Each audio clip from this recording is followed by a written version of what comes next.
All right, we're going to do part two of the guitar pick thing. We talked about the signal path from the microphone to the speakers and also from the instrument from the player to the microphone. And a major component in the player to the microphone signal path is the guitar pick. And I showed you the main Dunlop pick that I use, the 1mm. Now, mostly I use this for strumming. If I'm going to do some soloing live, I very rarely do soloing on acoustic live. I mean, maybe I will have a solo in a little piece or something like that where they'll have a little moment where there's a solo guitar playing a line. And when I say soloing, I mean playing a line, not playing solo guitar. But if I'm doing that, a lot of say I'm using this Dunlop pick, for example. If I'm strumming, I might strum over here by the sound hole, maybe to the right center of the sound hole. And then if I'm going to solo, I might use the other edge of the pick and pick closer to the neck. But if I have time to change, I might go to a thicker pick like this Wiegand. This is a gypsy jazz pick. I really like the roundness of this one.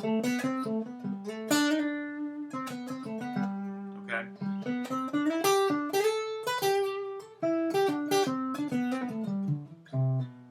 If I have time to change between picks, I can do that. I just maybe keep them on the music stand.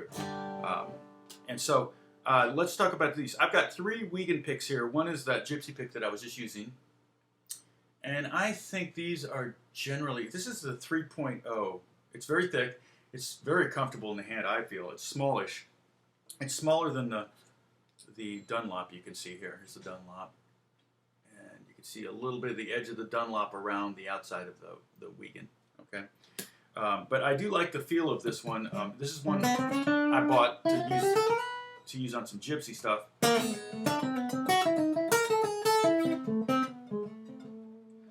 And so I like it. I don't know that I would use it for strumming, but I might if I was doing a lot of picking within the strumming.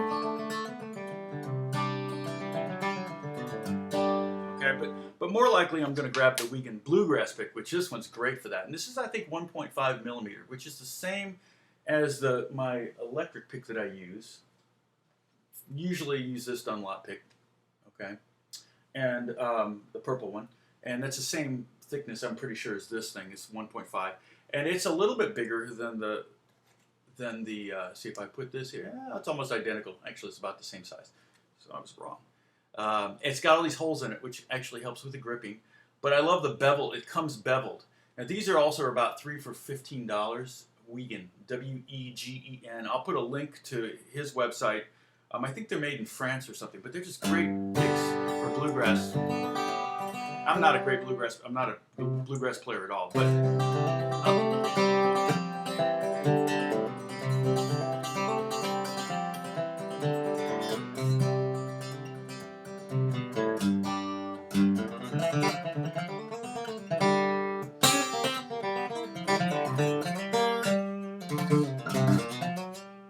I like the feel of this pick. It's got a lot of immediacy onto it. You don't have to wait for it. Now, to solo to go back to the Dunlop from the previous video, the Dunlop 38, 0.38mm. This is like paper thin, and this thing, it sounds like paper. And some guys I know have actually used matchbook covers as a pick, and, like bars used to have matchbooks, when everybody smoked in bars. And so you would have, if you didn't have any picks, that was, if you forgot your picks at the gig, sometimes matchbook covers would have to do. I know that, what's his name, the guitar player for ZZ Top, Billy Gibbons, I think, he uses like a peso for his guitar, and I don't know if that came from just not having a pick around and he needed something, but wouldn't be surprised. But a thin pick like this is very difficult to solo with, because for one thing, it's kind of quiet. And when you go from playing 6 strings to playing 1 string, your volume's going to go down. So you need a pick that's maybe going to give you a little bit more volume. But secondly, it really is very slow. No matter how low I grip down on this thing, I can't make it hard enough to be fast. Okay? And then there's another pick, this one here. This is another Wiegand pick. This is a bluegrass pick. And this is a mandolin pick. And I guess it's a fairly common shape. This is the dog pick by David Grissom. Grissom, the mandolin player. Similar shape. The Wiegand one's a little smaller. It's got kind of a nice texture to it. These I think are like $2 a piece. The dogs. The Wiegand's again about I think $5 a piece. You're looking at probably spending 15 bucks to get 3 of these, or 10 bucks to get 2, or maybe more than that sometimes. But I like the feeling of this pick also.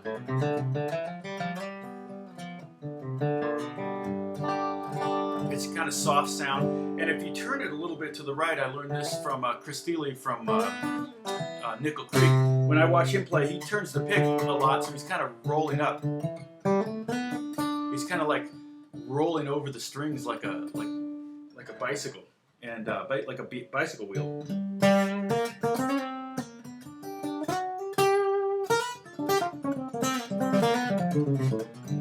And again, this would be more for soloing. This is.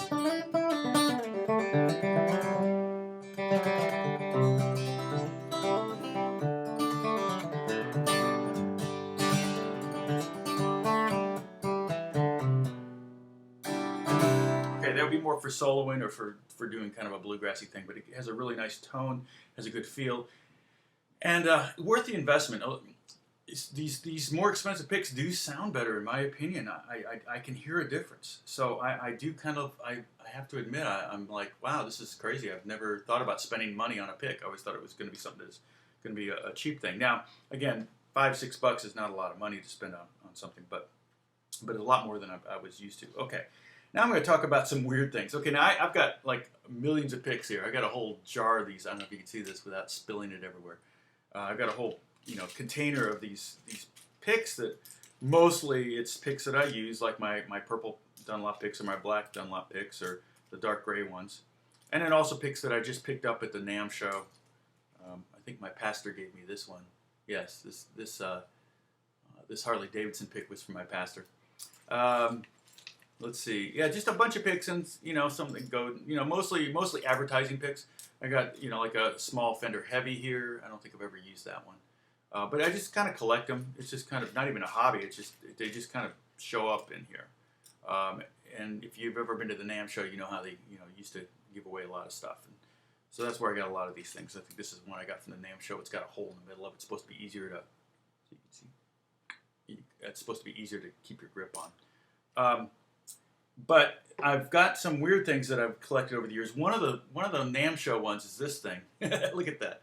It's like 2 picks glued together. It's really not. It's just one piece of plastic. But it's supposed to be like 2 picks, and it's supposed to kind of make your guitar sound like your 6-string sound like a 12-string. I guess the idea is to kind of strike it against the strings at a slight angle, so you get this double hit. I don't know if you can hear that.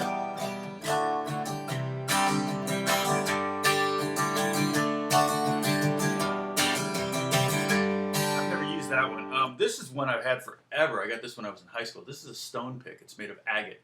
I bought it because I wanted to be the fastest guitar player in the world, and I thought that maybe this pick would help me with that, and it didn't. It's got a weird sound.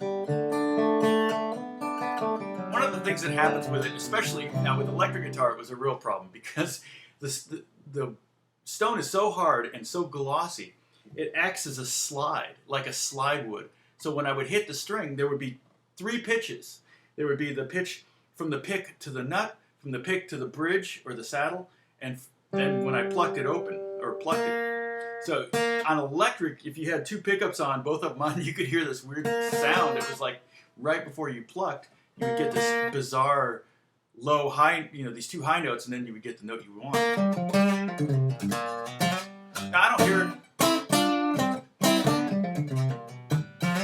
I don't hear it too much on this pick, on the acoustic as much. Okay, there's something else. Again, one of these things I just picked up. I think it was about $15.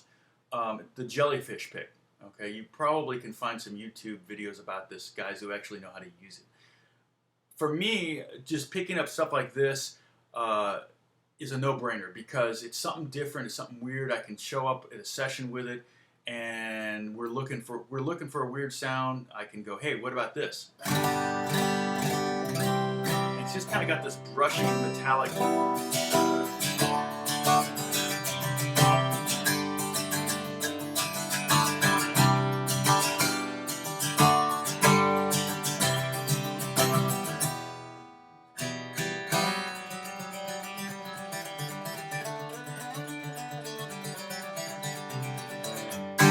you know, just you never know when that might be the exact sound you're looking for. I think it's kind of cool. It feels weird.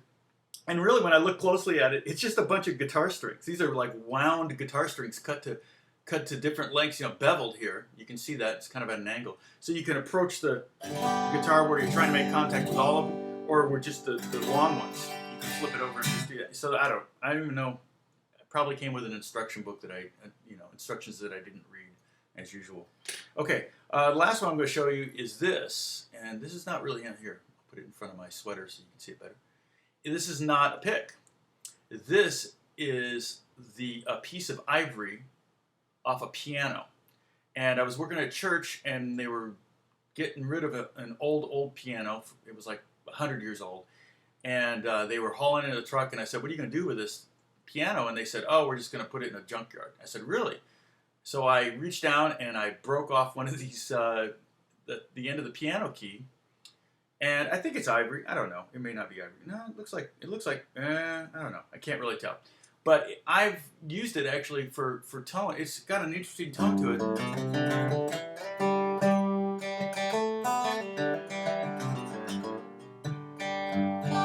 It's got a cool tone to it. And I've used it for some bluegrassy kind of stuff, or some lines, some soloing occasionally.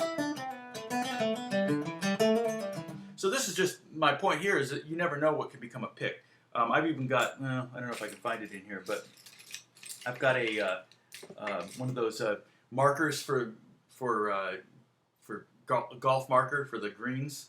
One of those things, because they're made out of plastic, and it kind of has an interesting tone to it. So anyway, experiment with the picks. And we can talk about this on electrics as well, but on acoustic it really becomes apparent when you start switching picks and listening to the tone differences. So experiment with it. If you hate your acoustic guitar, change your pick first and see if maybe that makes you like your acoustic guitar a little bit more. If you have to go out and buy another one, okay, I guess go out and buy another one. You have my permission. So God bless you guys. I'll talk to you soon. Bye.